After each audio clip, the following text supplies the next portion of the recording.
மூவேந்தரின் ஒரு நாள் ஒரு பொழுது இரவு செய்திகளுக்காக காவேரி ஜெகநாதன். முதலில் தலைப்புச் செய்திகள். திருவாரூர் இடைத்தேர்தலில் விதிமீறல், பல்வேறு கட்சியினர் மீது 80 வழக்குகள் பதிவு.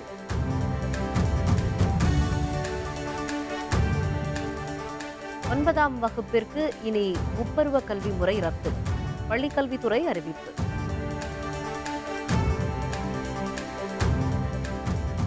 தொழில் முனைவோருக்கு முன்னுரிமை, அமைச்சர் செங்கோட்டையன் தகவல்.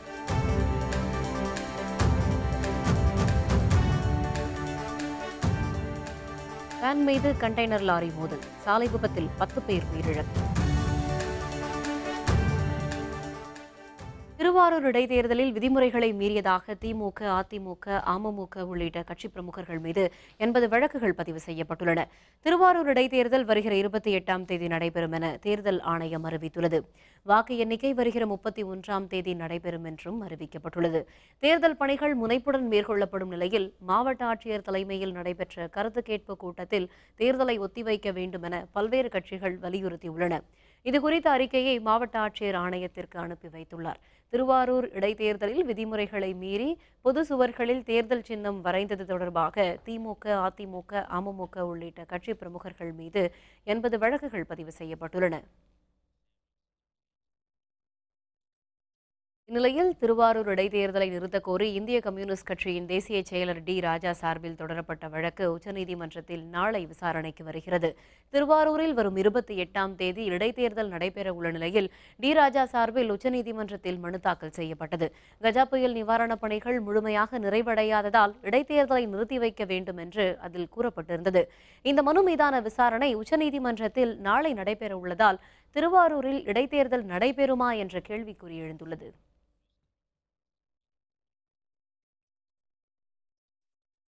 திருவாரூர் சட்டப்பேரவை இடைத்தேர்தலில் அதிமுக மகத்தான வெற்றி பெறும் என துணை முதல்வர் ஓ பன்னீர்செல்வம் தெரிவித்துள்ளார்.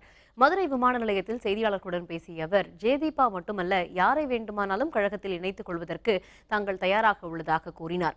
திருவாரூர் இடைத்தேர்தலில் போட்டியிடும் அதிமுக வேட்பாளர் நாளை காலை அறிவிக்கப்படுவார் என்று தெரிவித்தார். அனைத்து குடும்ப அட்டைதாரர்களுக்கும் உறுதியாக 1000 ரூபாய் பொங்கல் பரிசு வழங்கப்படும் என்று ஓ பன்னீர்செல்வம் குறிப்பிட்டார். பல்வேறு அரசியல் கட்சிகள் பல்வேறு கருத்துக்களை தெரிவித்திருக்கிறார்கள். அனைத்து இந்திய அண்ணா திராவிட முன்னேற்ற கழகத்தை பொறுத்தவரையில் தேர்தல் எப்பொழுது வந்தாலும் அதை சந்தித்து நாங்கள் மகத்தான வெற்றி பெறும் என்ற எங்களுக்கு உறுதியான நம்பிக்கை இருக்கிறது. அனைத்து இந்திய அண்ணா திராவிட முன்னேற்ற கழகத்தை பொறுத்தவரை யார் வேண்டாலும் கழகத்தில் இணையலாம், இணைத்துக் கொள்வதற்கு நாங்களும் தயாராக இருக்கிறோம். வரும் கல்வியாண்டு முதல் 9ஆம் வகுப்பிற்கு முப்பருவ கல்வி முறை ரத்து செய்யப்படுவதாக பள்ளிக்கல்வித்துறை அறிவித்துள்ளது. தற்பொழுது மாநில அரசின் சமச்சீர் கல்வி திட்டத்தின் கீழ் மாணவர்களின் புத்தக சுமையை குறைக்கும் வகையில் முப்பருவ கல்வி முறை நடைமுறைப்படுத்தப்படுகிறது. இதன்படி 1ஆம் வகுப்பு முதல் 9ஆம் வகுப்பு வரை முப்பருவங்களுக்கு தனி பாட புத்தகங்கள் வழங்கப்படுகின்றன. இனி 9ஆம் வகுப்பிற்கு 3 பருவ புத்தகங்களுக்கு பதிலாக ஒரே புத்தகமாக வழங்கப்படும் என்று பள்ளிக்கல்வித்துறை அறிவித்துள்ளது. அடுத்த கல்வியாண்டு முதல் இந்த புதிய முறை அமலுக்கு வரும் என்று தெரிவிக்கப்பட்டுள்ளது. ஆனால் 1ஆம் வகுப்பு முதல் 8ஆம் வகுப்பு வரை முப்பருவ கல்வி முறை வழக்கம் போல தொடரும் என்று பள்ளிக்கல்வித்துறை தெரிவித்துள்ளது. இதன் மூலம் வரும் ஆண்டுகளில் 10ஆம் வகுப்பு தேர்வு எழுத உள்ள மாணவர்கள் முன்கூட்டியே பயிற்சி பெற இந்த முறை உதவியாக அமையும் என்று தெரிகிறது. தமிழகத்தில் தொழில் தொடங்க முன் வருபவர்களுக்கு அனைத்து உதவிகளையும் செய்ய அரசு தயாராக இருப்பதாக பள்ளிக்கல்வித்துறை அமைச்சர் கே ஏ செங்கோட்டையன் தெரிவித்துள்ளார். வரும் 23, 24 தேதிகளில் உலக முதலீட்டாளர்கள் மாநாடு சென்னையில் நடைபெறவுள்ளது. இதன் முன்னோட்டமாக ஈரோட்டில் சிறு குறு மற்றும் நடுத்தர தொழில் நிறுவனங்களின் சீர்நோக்கு கூட்டம் நடைபெற்றது. மாவட்ட ஆட்சியர் கதிரவன் தலைமையில் நடைபெற்ற கூட்டத்தில் அமைச்சர்கள் K A Sengottaiyan, K C Karuppannan ஆகியோர் கலந்து கொண்டு பேசினர். கூட்டத்தில் பேசிய அமைச்சர் செங்கோட்டையன், ஈரோடு மாவட்டத்தின் தொழில் முதலீட்டு இலக்காக 1500 கோடி ரூபாய் நிர்ணயம் செய்யப்பட்டுள்ளதாகவும் இதுவரை 1000க்கும் மேற்பட்ட தொழில் முனைவோர்களிடம் புரிந்துணர்வு ஒப்பந்தங்கள் போடப்பட்டுள்ளதாகவும் தெரிவித்தார். தமிழகத்தில் தொழிற்கல்வி பயின்ற 1,80,000 பேர் வேலைக்காக காத்திருப்பதாகவும் இந்திய அளவில் 30 லட்சம் பேர் தொழிற்கல்வி படித்து வேலைவாய்ப்பிற்காக காத்திருப்பதாகவும் அமைச்சர் செங்கோட்டையன் கூறினார். இந்தியாவில் பொறுத்தவரை 2 லட்சம் மாணவர்கள் முறையில் கல்வியை முடித்துவிட்டு தாங்கள் தயாராக இருக்கிறார்கள் நான் நேரத்தை தெரிவித்துக் கொள்கிறேன். ஆனால் எங்கே தொழில் வருகிறதோ அந்த இடத்தில் அமையும். அதே நேரத்தில் பாட்டி இன்னும் உருவாகின்ற முறையில் நீங்கள் அத்தனை பேருடைய தொழிலை துவங்க வந்திருக்கிறீர்கள். உங்களுக்கு எங்களுடைய அரசு சார்பாக இங்கே அமர்ந்து கொண்டிருக்கிற மாவட்ட ஆட்சித்தலைவரில் இருந்து இங்கே அனைத்து துறை அதிகாரிகள் உங்களுக்கான சிறப்பான இந்த பணிகளை மேற்கொள்வதை நான் நேரத்தை குறித்து காட்ட விரும்புகிறேன். புதுக்கோட்டை மாவட்டத்தில் கண்டெய்னர் லாரி வேன் மீது மோதிய விபத்தில் தெலுங்கானா மாநிலத்தைச் சேர்ந்த ஐயப்ப பக்தர்கள் 10 பேர் பலியாகினர். தெலுங்கானாவில் இருந்து டெம்போ டிராவலர் ஒன்றில் ஐயப்ப பக்தர்கள் 16 பேர் பயணம் செய்துள்ளனர். இவர்கள் ராமேஸ்வரம் கோவிலுக்கு சென்று வேனில் திரும்பிக் கொண்டிருந்தனர். இவர்கள் பழனிக்கு செல்லும் வகையில் இந்த வேன் புதுக்கோட்டை மாவட்டம் திருமயம் அருகே வந்தது. அப்போது தவறான வழியில் வந்த கண்டெய்னர் லாரி ஒன்று வேன் மீது மோதியது. இதில் வேன் ஓட்டுநர் உட்பட ஐயப்ப பக்தர்கள் 10 பேர் உயிரிழந்தனர். 6 பேர் காயமடைந்தனர். அவர்கள் உடனடியாக திருமயம் அரசு மருத்துவமனையில் அனுமதிக்கப்பட்டனர். அவர்களது சிலரது நிலைமை கவலைக்கிடமாக உள்ளதால் பலி எண்ணிக்கை மேலும் அதிகரிக்கும் என்று அஞ்சப்படுகிறது. காயமடைந்தவர்களை மக்கள் நல்வாழ்வுத்துறை அமைச்சர் விஜயபாஸ்கர் நேரில் சந்தித்து ஆறுதல் கூறினார். விபத்து நடந்த இடத்தில் மாவட்ட ஆட்சியர் கணேஷ், மாவட்ட காவல் கண்காணிப்பாளர் செல்வராஜ் ஆகியோர் ஆய்வு செய்தனர். ஆந்திராவில் உள்ள உறவினர்களை தொடர்பு கொள்ள புதுக்கோட்டை மாவட்ட ஆட்சியர் கணேஷ் நடவடிக்கை மேற்கொண்டார்.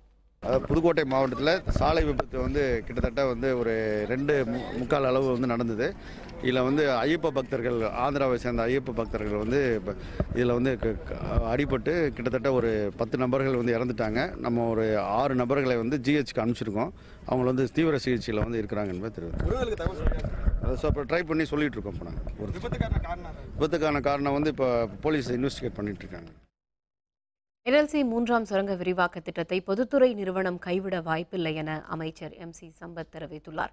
கடலூர் கடற்கரை சாலையில் உள்ள சரவணா கூட்டுறவு பண்டக சாலையில் பொதுமக்களுக்கு சிறப்பு பொங்கல் பரிசு தொகுப்பு வழங்கும் நிகழ்ச்சி மாவட்ட ஆட்சியர் அன்புசெல்வன் தலைமையில் நடைபெற்றது. முதற்கட்டமாக 100 குடும்ப அட்டைதாரர்களுக்கு பொங்கல் சிறப்பு தொகுப்பை அமைச்சர் சம்பத் வழங்கினார். பின்னர் செய்தியாளர்களுடன் பேசிய அவர் NLC நில எழுப்பு விவகாரம் தொடர்பாக சுரங்க நிர்வாகத்துடன் பேச்சுவார்த்தை நடைபெறவுள்ளதாக குறிப்பிட்டார். முதலமைச்சரும் பேச்சுவார்த்தை நடத்த இருப்பதாக தெரிவித்தார். பொதுமக்கள் திட்டத்தை கைவிடணும்னு சொல்றாங்க. பட் இது government of India scheme sir. பொதுத்துறை நிறுவனம் உங்களுக்கு தெரியாது இல்லை. நிறைய இடத்துல இந்த மாதிரி மக்கள் எதிர்ப்பால கைவிட்டுருக்காங்க. ஜெயங்கொண்டம் ப்ராஜெக்ட்லாம் அவங்க கைவிட்டுருக்காங்க. ஜெயங்கொண்டம் ப்ராஜெக்ட் அட் ப்ரெசென்ட் இருக்கு. ஏன்னா இவங்க NLC நிறுவனம் என்ன பண்றாங்க, இங்கே ப்ராஃபிட்ல ஓடுற நிறுவனங்க. இந்த ப்ராஃபிட் பணத்தை கொண்டு போய் அதர் ஸ்டேட்டில் போடக்கூடாது. நம்ம தமிழ்நாட்டுக்குள்ளே போட்டு ஏதாவது ஒரு புது இங்கே அந்த ப்ராஜெக்ட் பண்ணணும்னு நாங்கள் வலியுறுத்தி இருக்கிறோம். நிச்சயமாக அது என்கிட்ட இருக்குது, ப்ரெசென்ட்டில் இருக்குது. நாடு முழுவதும் வரும் 8, 9 ஆகிய தேதிகளில் 15 கோடி வங்கி ஊழியர்கள் வேலைநிறுத்த போராட்டத்தில் ஈடுபட போவதாக வங்கி ஊழியர்களின் சம்மேளன பொதுச் செயலாளர் வெங்கடாச்சலம் தெரிவித்துள்ளார். பழைய ஓய்வூதிய திட்டத்தை அமல்படுத்த வேண்டும், வங்கிகளை இணைப்பதற்கு எதிர்ப்பு உள்ளிட்ட 12 அம்ச கோரிக்கைகளை வலியுறுத்தி 10 தொழிற்சங்கங்கள் வரும் 8, 9 ஆகிய தேதிகளில் தேசிய அளவிலான வேலைநிறுத்த போராட்டத்திற்கு அழைப்பு விடுத்துள்ளன. இதுகுறித்து சென்னையில் செய்தியாளர்களுடன் பேசிய வங்கி ஊழியர்களின் சம்மேளன பொதுச் செயலர் வெங்கடாச்சலம், வேலைநிறுத்தம் நடைபெறும் நாளில் சென்னை தேனாம்பேட்டையில் நடைபெற உள்ள மாநாட்டில் பல்லாயிரக்கணக்கான வங்கி ஊழியர்கள் பங்கேற்பார்கள் என்று கூறினார். நீரவ் மோடி போன்ற வங்கிக் கடனை திரும்ப செலுத்தாதவர்கள் மீது கிரிமினல் வழக்கு பதிவு செய்ய வேண்டும் என்றும் அவர் கூறினார். கனரா வங்கி ஊழியர் சங்கத்துடைய அகில இந்திய மாநாடு 7, 8, 9 ஜனவரி 3 தேதிகளில் சென்னையில் தேனாம்பேட்டை காமராஜ் அரங்கத்தில் நடக்க இருக்கின்றது. முதல் பிரச்சனை வருகின்ற 8, 9 தேதி இந்தியாவில் பொதுவாக வேலைநிறுத்தம் நடத்த இருக்கின்றார்கள் அனைத்து தொழிற்சங்கங்கள் சேர்ந்து. காரணம், மத்திய அரசாங்கத்துடைய மக்கள் விரோத, தொழிலாளி விரோத, தொழிற்சங்க விரோத கொள்கை. வங்கித்துறையிலும் அந்த போராட்டம், வேலைநிறுத்தம் நடக்கும். வருகிற 8, 9 தேதிகளில் நடைபெறும் நாடு தழுவிய வேலைநிறுத்த போராட்டத்தில் போக்குவரத்து தொழிற்சங்கங்களின் கூட்டமைப்பும் பங்கேற்கும் என்று தொழிலாளர் முன்னேற்ற சங்க பொதுச் செயலர் சண்முகம் தெரிவித்துள்ளார். சென்னை பல்லவன் இல்லத்தில் நடைபெற்ற செய்தியாளர் சந்திப்பில் பேசிய அவர், போக்குவரத்து தொழிலாளர்களுக்கு குறைந்தபட்ச ஊதியமாக 18,000 ரூபாய் வழங்க வேண்டும் என்பது உள்ளிட்ட 12 அம்ச கோரிக்கைகளை வலியுறுத்தி வரும் 8ஆம் தேதி வேலைநிறுத்தம் நடைபெறும் என்று கூறினார். வருகிற 9ஆம் தேதி சாலை மறியலும் நடத்தப்படும் என்று தெரிவித்தார். இந்தியாவில் உள்ள அனைத்து தொழிற்சங்கங்களும் இணைந்து மத்திய மாநில அரசுகளின் தொழிலாளர் விரோத போக்குகளையும் மக்கள் விரோத போக்குகளையும் கண்டிக்கின்ற வகையில் 8, 9 ஆகிய 2 நாட்கள் வேலைநிறுத்தம் செய்வதாக முடிவெடுத்திருக்கின்றோம். இந்த வேலைநிறுத்தத்தினுடைய முக்கிய நோக்கம் தொழிற்சங்கங்கள் வைத்துள்ள 12 அம்ச கோரிக்கைகளை மத்திய அரசு அழைத்து பேசி தீர்வு காண வேண்டும் என்பதாகும். காவிரி கூட்டு குடிநீர் திட்டத்திற்கு 1500 கோடி ரூபாய் மத்திய அரசு வழங்கும் என அமைச்சர் தகவல். விவரம் விளம்பர இடைவேளைக்கு பிறகு.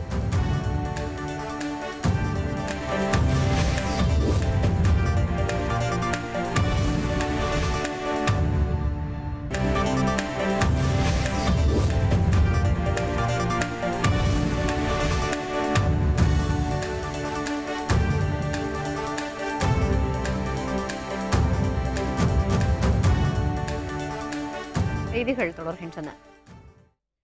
திருவாரூர் இடைத்தேர்தலில் அதிமுக 50,000 வாக்கு வித்தியாசத்தில் வெற்றி பெறும் என போக்குவரத்து துறை அமைச்சர் MR விஜயபாஸ்கர் உறுதிபட தெரிவித்துள்ளார். கரூரில் நடைபெற்ற பொங்கல் பரிசு தொகுப்பு வழங்கும் நிகழ்ச்சியில் கலந்து கொண்ட அவர் பயனாளிகளுக்கு பரிசு தொகுப்புகளை வழங்கினார். பின்னர் செய்தியாளர்களுடன் பேசிய அவர் அதிமுகவில் 1,54,00,000 உறுப்பினர்கள் உள்ளதாகவும் பலம் வாய்ந்த அதிமுகவை யாராலும் அசைத்து பார்க்க முடியாது என்றும் தெரிவித்தார். பொது வேலை நிறுத்தத்தில் அதிமுக தொழிற்சங்கத்தினர் கலந்து கொள்ள மாட்டார்கள் என்றும் விழா காலங்களில் மக்களுக்கு தேவையான பேருந்து வசதிகளை செய்து கொடுக்கப்பட்டுள்ளதாகவும் அமைச்சர் MR விஜயபாஸ்கர் கூறினார். RK நகரில் 20 ரூபா நோட்டு இருந்தது, அப்படி 20 ரூபா நோட்டை காமிச்சிட்டாங்க. அதில் பல இருந்திருக்கலாம். மற்ற தேர்தல் வரட்டும் பார்த்துக்குவாங்க. வருமில்ல தேர்தல் இல்லை எவ்வளோ வாக்கு வித்தியாசம் ஜெயிப்பீங்க திருவாரூர்? நாங்கள் 50,000 வாக்குகள் வித்தியாசத்தில். அனைத்து இந்திய அண்ணா திராவிட முன்னேற்ற கழகம் மிகப்பெரிய ஒரு கட்சி.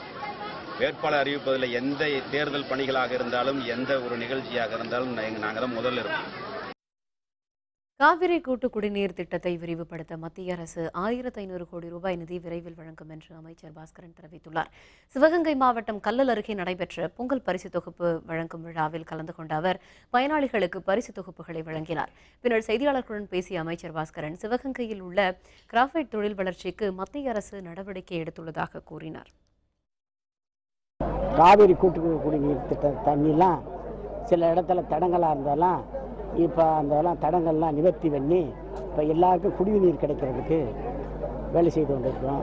நான் எங்கள் பகுதி கடுமையான வறட்சியில் இருந்து கொண்டிருக்கிறது. உங்களுடைய மாவட்ட ஆட்சியருடைய பரிந்துரை வந்த உடனே நான் கண்டிப்பாக உங்கள் மாவட்டத்துக்கு உதவி கொண்டு வறட்சி நிவாரணம் செய்யணும்னு சொல்லியிருக்காங்க. திருவாரூர் தொகுதிக்கு தற்பொழுது இடைத்தேர்தல் அவசியம் இல்லை என தமிழ் மாநில காங்கிரஸ் தலைவர் GK வாசன் தெரிவித்துள்ளார். மதுரையில் செய்தியாளர்களுடன் பேசிய அவர் திருவாரூர் மக்களுக்கு தற்பொழுது நிவாரண உதவிகள் தான் அவசியம் என்று வலியுறுத்தினார். நாடாளுமன்ற தேர்தல் குறித்த அறிவிப்பு வெளியாகும் வரை கட்சியை பலப்படுத்த உள்ளதாகவும் அறிவிப்புகளுக்கு பிறகு கூட்டணி குறித்து முடிவெடுக்கப்படும் என்றும் அவர் குறிப்பிட்டார். அனைத்து குடும்ப அட்டைதாரர்களுக்கும் ஸ்மார்ட் கார்டு வழங்கும் பணிகளை துரிதப்படுத்த வேண்டும் என்றும் GK வாசன் கூறினார். புயலால் பாதிக்கப்பட்ட மக்களுக்கு மறுவாழ்வும் நம்பிக்கையும் ஏற்படுத்துவதற்கு 100% நிவாரணம் முழுமையாக கொடுக்க வேண்டும். இடைத்தேர்தல் என்பதை விட நிவாரணம் கொடுக்கின்ற பணி மற்றும் அவர்களுக்கு நம்பிக்கை கொடுக்கக்கூடிய உயர்ந்த பணிகளையே அரசு செய்யக்கூடிய சமயம் இது என்று தமிழ் மாநில காங்கிரஸ் கட்சி கருதுகிறது. அதிமுகவுடன் இணைந்து செயல்பட தாம் விரும்புவதாக MGR அம்மா தீபா பேரவையின் பொதுச் செயலாளர் தீபா தெரிவித்துள்ளார். சேலத்தில் செய்தியாளர்களுடன் பேசிய அவர் ஜெயலலிதா மரணம் தொடர்பாக CBI விசாரணை நடத்த வேண்டும் என்பதுதான் தங்களது முடிவு என்று கூறினார். அதிமுகவில் சசிகலா குடும்பத்தினரை இணைக்க மாட்டோம் என மூத்த அமைச்சர்கள் கூறியுள்ளதாகவும் சசிகலா குடும்பத்தினரை இணைப்பது சாத்தியமில்லை என்றும் தீபா தெரிவித்தார். நம்ம ஆரம்பித்தது அதிமுக தொண்டர்களுக்காக தான், அவர்களுக்காக தான் இந்த இயக்கம். இது அதிமுகவை சார்ந்த இயக்கம் தான், அது சந்தேகமே இல்லை. நான் ஆரம்பத்துலேருந்து இன்னி வரைக்கும் அதில் நான் தெளிவாக தான் இருக்கேன், அண்டர்ஸ்டாண்டில். அதனால் எல்லாருடைய கருத்துக்களும் அதுவாக தான் இருக்கும். அதை ஆதாரப்பூர்வமாக அந்த கருத்துக்களை சேகரித்து அந்த முடிவுகளை எடுக்கப்படும். நாங்கள் அதிமுகவோட இணைந்து செயல்படதான் விரும்புகிறோம். பள்ளிகளை ஒருங்கிணைக்கும் திட்டத்தை தமிழக அரசு நடைமுறைப்படுத்தினால் போராட்டம் நடத்தப்படும் என ஆரம்ப பள்ளி ஆசிரியர் கூட்டணி அறிவித்துள்ளது. தமிழக ஆரம்ப பள்ளி ஆசிரியர் கூட்டணியின் செயற்குழு கூட்டம் திருவள்ளூரில் நடைபெற்றது. கூட்டத்திற்கு பின் செய்தியாளர்களுடன் பேசிய அதன் மாநில செயலர் தாஸ் தமிழகத்தில் தொடக்கப்பள்ளி, நடுநிலைப்பள்ளி, உயர்நிலைப்பள்ளி ஆகியவற்றை ஒருங்கிணைக்கும் பணியில் தமிழக அரசு ஈடுபட்டு வருவதாக தெரிவித்தார். இதனால் 3,500 தலைமை ஆசிரியர்களுக்கு பணியிழக்கும் சூழல் ஏற்படும் என்று தெரிவித்தார். எனவே இத்திட்டத்தை அரசு நடைமுறைப்படுத்தக்கூடாது என தாஸ் கோரிக்கை விடுத்துள்ளார். ஒரு பக்கம் ஆசிரியருடைய பணியிடம் குறைக்கப்படுகிறது, ஒரு பக்கம் பள்ளிகளை இணைப்பு செய்கிறார்கள். எப்படி சாத்தியமாகும்? தொடக்க கல்வித்துறைக்கு என்று ஒரு தனி அமைப்பு இருக்கிறது. அந்த தனித்துறையை அளிப்பதாக இன்று பள்ளி கல்வித்துறையோடு இணைத்தால் அந்த நிர்வாகத்தை யார் செய்வார்கள்? ஆரம்ப கல்வியிலே குழந்தைகளுடைய மன இயலை பொறுத்து நடத்தக்கூடிய ஆசிரியர்கள் இருக்கிறார்கள். ஏழை கல்வி அழிப்பதற்கான ஒரு சதி வேலை. எனவே அமைச்சர் இதை தலையிட்டு உடனடியாக நிறுத்த வேண்டும் என்று வேண்டுகோளை வைக்கின்றேன். கன்னியாகுமரி மாவட்டம் நாகர்கோவில் அருகே மதுபோதையில் நிகழ்ந்த தகராறில் கட்டுமான தொழிலாளி கட்டையால் அடித்து கொலை செய்யப்பட்ட சம்பவம் பரபரப்பை ஏற்படுத்தியுள்ளது. கீழமரவன் குடியிருப்பு பகுதியைச் சேர்ந்த நண்பர்களான ராஜேஷ் மற்றும் ஃபெபின் ஆகிய இருவரும் நேற்றிரவு ஒன்றாக மது அருந்தியுள்ளனர். அப்போது செல்போன் தொடர்பாக இருவருக்கும் இடையே தகராறு ஏற்பட்டதாக கூறப்படுகிறது. இதனால் ஆத்திரமடைந்த ஃபெபின் ராஜேஷை கட்டையால் அடித்து கொலை செய்துள்ளார். இதுகுறித்து வழக்கு பதிவு செய்த காவல்துறையினர் ஃபெபினை கைது செய்து விசாரணை நடத்தி வருகின்றனர். திருவள்ளூர் அருகே தனியார் நிறுவனத்தின் கழிவுநீர் தொட்டியை சுத்தம் செய்தபோது விஷவாயு தாக்கி 2 கூலி தொழிலாளர்கள் உயிரிழந்த சம்பவம் சோகத்தை ஏற்படுத்தியுள்ளது. திருவள்ளூர் மாவட்டம் நசரத்பேட்டையைச் சேர்ந்த விவேகானந்தன் கழிவுநீர் லாரி ஓட்டி வந்தார். இவரது வண்டியில் கிளீனராக வீரா பணியாற்றி வந்தார். இவர்கள் இருவரும் திருமழிசை சிப்காட்டில் உள்ள கார் உதிரி பாகங்கள் தயாரிக்கும் தொழிற்சாலையில் உள்ள கழிவுநீர் தொட்டியை சுத்தம் செய்து கொண்டிருந்த போது இருவரும் விஷவாயு தாக்கி சம்பவ இடத்திலேயே உயிரிழந்தனர். இது தொடர்பாக வெள்ளவேடு காவல்துறையினர் விசாரணை மேற்கொண்டுள்ளனர்.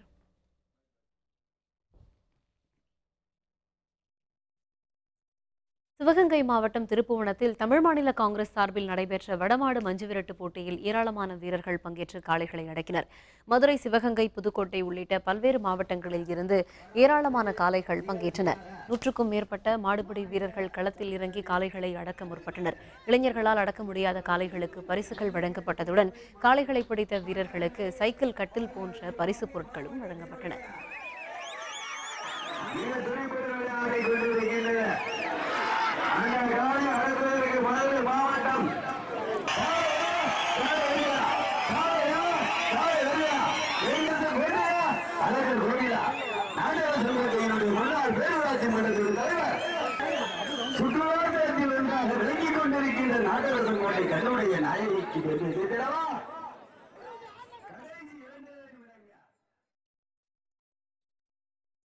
திருநெல்வேலியில் விபத்தில் சிக்கி மூளைச்சாவு அடைந்த இளைஞரின் உடல் உறுப்புகள் பல்வேறு மருத்துவமனையில் சிகிச்சை பெற்று வருபவர்களுக்கு தானமாக வழங்கப்பட்டது. அம்பாசமுத்திரம் அருகே உள்ள டானா பகுதியைச் சேர்ந்த பழனிக்குமார் தனியார் நிறுவனத்தில் ஊழியராக பணிபுரிந்து வந்தார். கடந்த 2ஆம் தேதி விக்ரமசிங்கபுரம் அருகே நேரிட்ட சாலை விபத்தில் இவர் மூளைச்சாவு அடைந்தார். இதையடுத்து பழனிக்குமாரின் உடல் பாளையங்கோட்டை அரசு மருத்துவமனைக்கு கொண்டு செல்லப்பட்டு பிரேத பரிசோதனை செய்யப்பட்டது. அவரது உடல் உறுப்புகள் சென்னை, திருச்சி, மதுரை ஆகிய மருத்துவமனைகளில் சிகிச்சை பெற்று வருபவர்களுக்கு தானமாக வழங்கப்பட்டது. அப்துல் கலாம் ஐயா என்ன சொன்னாங்க? இளைஞர்களால் நம்ம இந்தியா வளரணும்னு சொன்னாங்க. நீங்கள் இளைஞர்கள் இப்படியா பண்ணிக்கிட்டு இருக்கீங்க? இன்னைக்கு 3 பேர் அடிச்சு போட்டு நல்லா போயிட்டாங்க. ஆனால் இன்னைக்கு எனக்கு தங்கமான பையன் அவனுக்கு நான் இழந்துட்டு உட்காந்துருக்கேன். மண்டையில் அடிச்சுட்டு அம்மானு கூட கூப்பிட முடியல. அப்படி ஒரு பையனை நான் இழந்துட்டு உட்காந்துக்கிட்டு இருக்கேன். இந்த மது எதுக்கு உங்களுக்கு? அரசாங்கம் நிப்பாட்டு என்ன? அதில் யாரும் மது அருந்தாதீங்க தயவு செஞ்சு. என் பையனை மாதிரி எத்தனை பையங்க சாப்பிட்றான்னு எனக்கே தெரியல. அதாவது இந்த விபத்து ஏற்படுறது காரணம் வந்து பார்த்தீங்கன்னா, ஒரு 2 வீலரில் வந்து 3 பேர் பயணம் செஞ்சு முழு அளவுக்கும் அவங்க எவ்வளோ குடிக்க முடியுமோ ஃபுல் போதையில் குடிச்சிட்டு வண்டியும் ஃபுல் ஸ்பீடில் வந்து இந்த பையன் மேலே மோதியிருக்காங்க. இதனால் அவர் வந்து தனது சுயநிலையை இழந்து பிரெயின் வந்து ஆஃப் ஆகி அந்த கண்டிஷனில் தான் கொண்டு வந்து நாங்கள் சேர்த்துருந்தோம். அப்புறம் அம்மாட்ட வந்து எடுத்து சொன்னோம், இந்த மாதிரி இருக்குது அப்படின்னா அந்த ஒரு உயிர் ஒரு 10 உயிரை வாழ வைக்கும் அப்படின்னு நாங்கள் எடுத்து சொன்னோம். அதை அம்மா ஏற்றுக்கிட்டாங்க. ஏற்றுக்கிட்டு ஒரு குறைந்தபட்சம் ஒரு 10-11 பேருக்கு அவங்க இந்த பையனால் இந்த பழனிக்குமார்னால ஒரு 11 பேர் வாழ்வாங்க. திருப்பூர் பழையக்கோட்டையில் 5 வாரத்திற்கு பிறகு நடைபெற்ற மாட்டுச்சந்தையில் செவலை மாடு சுமார் 1 லட்சம் ரூபாய்க்கு விற்பனையானது. திருப்பூர் மாவட்டம் காங்கேயம், நந்தக்கடையூர் அருகே உள்ள பழையக்கோட்டையில் காங்கேயம் இன மாடுகளுக்கான சந்தை நடைபெற்றது. திருப்பூர், கோவை, ஈரோடு, கரூர், திண்டுக்கல், நாமக்கல் உள்ளிட்ட விவசாயிகள் மாடுகளை விற்பனைக்கு அழைத்து வந்தனர். தமிழகத்தின் பல்வேறு பகுதிகளில் இருந்தும் ஏராளமானோர் மாடுகளை வாங்க வந்திருந்தனர். இந்த சந்தையில் அதிகபட்சமாக 1.98 லட்சத்திற்கு விற்பனையானது. சந்தை வந்து கிட்டத்தட்ட ஒரு 2 மாதம் நிறுத்தி வைக்கப்பட்டிருந்ததுங்க. இப்போ வந்து போன வாரம் இந்த வாரம் சந்தை ஆரம்பமாயிருக்குது. சந்தைக்கு மாடு வாங்குறதுக்கு எல்லோரும் வந்து காங்கேய ரக மாட்டுக்கு மாடு தவணையில் எல்லாம் வந்து நல்லா மாடு வாங்கிட்டு இருக்கிறாங்க. இன்றைக்கி இந்த மாடு வந்து 1,98,000 ரூபாய்க்கு நான் வாங்கியிருக்கிறேன். இந்த கோமாரி நோய் பார்த்திங்கன்னா பெரும்பாலும் வந்து சீம மாடுக்கு தான் அதிகமாக தாக்கும். அதனால் வந்து இந்த கோமாரி நோய் இப்போ ஒரு 2 மாத காலம் வந்து இந்த ஏரியாவில் வந்து ரொம்ப விவசாயிகளை வந்து நிறைய நஷ்டம் ஏற்படுத்தினால இப்போ வந்து விவசாயிகள்லாம் வந்து நாட்டு மாட்டுக்கே போயிடலாம், நாட்டு மாட்டுக்கு ஷிஃப்ட் பண்ணுறது ஒரு ஆர்வம் தெரியுது. மீண்டும் வந்து காங்கேய மாட்டு சந்தை வந்து மீண்டும் சூடு பிடிக்க ஆரம்பிச்சிருக்கிறது.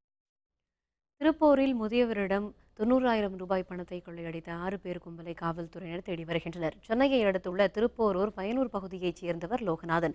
62 வயதான இவர் வங்கியில் 90,000 ரூபாய் பணத்தை எடுத்துக்கொண்டு இருசக்கர வாகனத்தில் வீடு திரும்பிக் கொண்டிருந்தார். வீட்டிற்கு வந்த அவர் பணம் காணாமல் போயிருந்ததை கண்டு அதிர்ச்சி அடைந்தார். இதுகுறித்து காவல் நிலையத்தில் புகார் அளித்தார். அதன்படி விசாரணை மேற்கொண்ட காவல்துறையினர் லோகநாதன் வரும் வழியில் ஒரு கடையில் தேநீர் அருந்தும்போது மர்ம நபர்கள் பணத்தை கொள்ளையடித்துவிட்டு தப்பிச் செல்வதை கண்டுபிடித்தனர். சிசிடிவியில் பதிவான இந்த காட்சிகளை வைத்து காவல்துறையினர் பணத்தை கொள்ளையடித்த 6 பேர் கொண்ட கும்பலை தேடி வருகின்றனர். இனி செய்திகளின் தொகுப்பை காணலாம். புதுக்கோட்டை மாவட்டம் ஆலங்குடியில் உள்ள தர்மவர்த்தினி உடனுரை நாமபுரீஸ்வரர் கோவிலில் நடைபெற்ற சிவபூஜையில் திரளான பக்தர்கள் கலந்து கொண்டு சுவாமி தரிசனம் செய்தனர். 2வது குருஸ்தலமாக விளங்கி வரும் இந்த கோவிலில் சிவலிங்கத்தின் மீது சூரிய ஒளி கதிர்களை பாய்ச்சி சிவபூஜை செய்வதாக வரலாறு உண்டு. இந்த நிலையில் நாமபுரீஸ்வரர் கோவிலில் சூரிய ஒளிக்கதிர்களால் சிவபூஜை நடைபெற்றது. இதில் திரளான பக்தர்கள் கலந்து கொண்டு சுவாமி தரிசனம் செய்தனர்.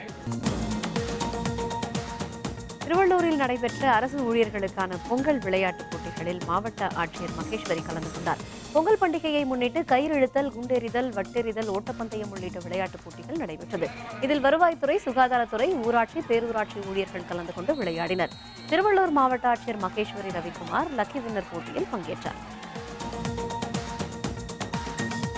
சென்னையை அடுத்த போரூர் அருகே நடைபெற்ற மாநில அளவிலான கராத்தே போட்டியில் 200க்கும் அதிகமானோர் கலந்து கொண்டனர்.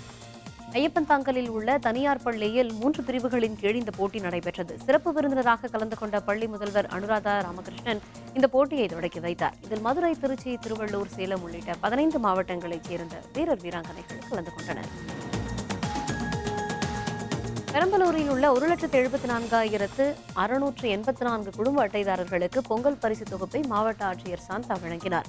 மாவட்டம் முழுவதும் உள்ள 282 நியாய விலைக் கடைகள் மூலம் 1,74,684 குடும்ப அட்டைதாரர்களுக்கு பொங்கல் பரிசு தொகுப்பு வழங்கப்பட்டது. 1000 ரூபாய் ரொக்கத்துடன் கூடிய பரிசு தொகுப்பை மாவட்ட ஆட்சியர் சாந்தா பயனாளிகளுக்கு வழங்கி தொடக்கி வைத்தார். நிகழ்ச்சியில் MP மருதை ராஜா உள்ளிட்ட பலர் கலந்து கொண்டனர். தஞ்சாவூர் மாவட்டம் திருவையாறு அருகே வேன் ஒன்று ஓட்டுநரின் கட்டுப்பாட்டை இழந்து வயலில் கவிழ்ந்த விபத்திற்குள்ளானதில் 7 வயது சிறுமி உட்பட 2 பேர் உயிரிழந்தனர். மேலும் 20 பேர் படுகாயமடைந்தனர். திருமணத்தில் பங்கேற்பதற்காக சென்று கொண்டிருந்த போது இந்த சோக சம்பவம் நிகழ்ந்துள்ளது. விபத்து தொடர்பாக போலீசார் வழக்கு பதிவு செய்து விசாரணை. திருப்பூர் மாவட்டம் முத்தனம்பாளையம் அருகே கூண்டில் சிக்கிய மரநாயை வனத்துறையினர் பத்திரமாக மீட்டு வனப்பகுதிக்குள் விட்டனர். இந்திரா நகர் பகுதியைச் சேர்ந்த அர்ஜுனன் தனது தோட்டத்தில் பெருச்சாளிகளை பிடிக்க கூண்டு வைத்திருந்தார். நேற்றிரவு அவரது தோட்டத்திற்கு வந்த 3 வயதுடைய மரநாய் ஒன்று கூட்டில் சிக்கிக் கொண்டது. தகவல் அறிந்து சம்பவ இடத்திற்கு வந்த வனத்துறையினர் மரநாயை பத்திரமாக மீட்டு மலைப்பகுதியில் விட்டனர். கஜா புயலால் பாதிக்கப்பட்ட பகுதிகளில் சிறப்பான பணிகள் மேற்கொண்ட பெரம்பலூர் மாவட்ட அரசு ஊழியர்களுக்கு சட்டமன்ற, நாடாளுமன்ற உறுப்பினர்கள் சார்பில் பாராட்டு தெரிவிக்கப்பட்டது. உள்ளாட்சி, மின்வாரியம் உள்ளிட்ட 14 துறைகளைச் சேர்ந்த 524 பணியாளர்களுக்கு பாராட்டு விழா நடைபெற்றது. துரைமங்கலம் பகுதியில் நடைபெற்ற இந்த விழாவில் மாவட்ட ஆட்சியர் சாந்தா, நாடாளுமன்ற உறுப்பினர்கள் மருதை ராஜா, சந்திரகாசி, சட்டமன்ற உறுப்பினர்கள் ராமச்சந்திரன், தமிழ்ச்செல்வன் உள்ளிட்டோர் கலந்து கொண்டனர்.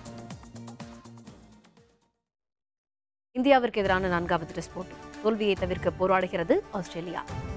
விவரம் விளம்பர இடைவேளைக்கு பிறகு.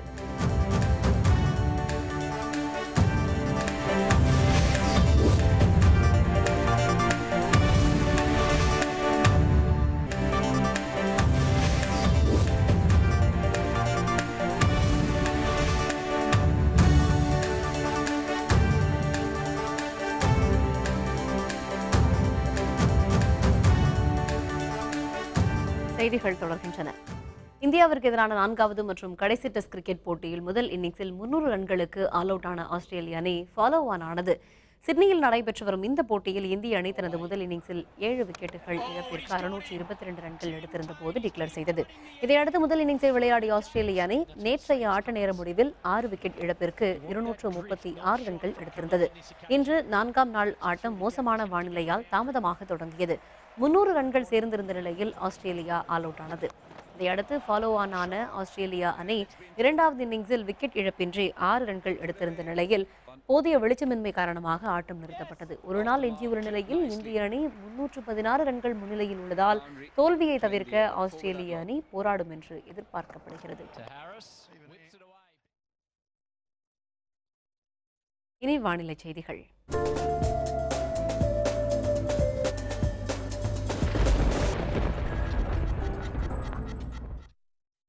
தமிழகம் மற்றும் புதுச்சேரியில் அடுத்த 5 நாட்களுக்கு வறண்ட வானிலையே தொடரும் என சென்னை வானிலை ஆய்வு மையம் தெரிவித்துள்ளது. அடுத்த 5 நாட்களுக்கு தமிழகம் மற்றும் புதுச்சேரியில் வறண்ட வானிலையே காணப்படும் என்றும், சென்னையை பொறுத்தவரை வானம் மேகமூட்டத்துடன் காணப்படும் என்றும் தெரிவிக்கப்பட்டுள்ளது. கடந்த 24 மணி நேரத்தில் தமிழகத்தில் எந்த இடத்திலும் மழை பெய்யவில்லை என்று சென்னை வானிலை ஆய்வு மையம் தெரிவித்துள்ளது. கோவை மாவட்டம் வால்பாறை மற்றும் அதன் சுற்றுவட்டார மலைப்பகுதிகளில் அடுத்த 2 நாட்களில் இரவில் உறைபனி தொடரும் என்று குறிப்பிட்டுள்ளது. மேலும் பபுபுக் புயல் கரையை கடந்தாலும் தென்னிந்திய பகுதிகளில் எந்த பாதிப்பும் இல்லை என்று வானிலை ஆய்வு மையம் கூறியுள்ளது. மீண்டும் தலைப்புச் செய்திகள். திருவாரூர் இடைத்தேர்தலில் விதிமீறல் தொடர்பாக பல்வேறு கட்சியினர் மீது 80 வழக்குகள் பதிவு செய்யப்பட்டுள்ளது.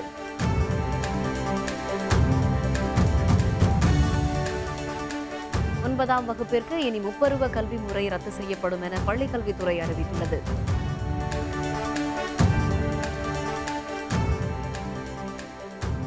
தொழில் முனைவோருக்கு முன்னுரிமை அளிக்கப்படும் என அமைச்சர் செங்கோட்டையன் கூறியுள்ளார்.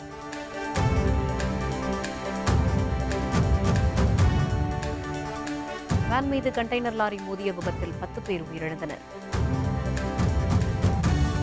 இத்துடன் வேந்தரின் ஒரு நாள் ஒரு பொழுது இரவு செய்திகள் நிறைவடைந்தன. வேந்தர் டிவி செயலியை பதிவிறக்கம் செய்து முக்கிய செய்திகளை நேரில் காணலாம். மீண்டும் இரவு 10 மணிக்கு வேந்தரின் கண்ணுறங்கும் வேளை இரவு செய்திகளில் சந்திப்போம். வணக்கம்.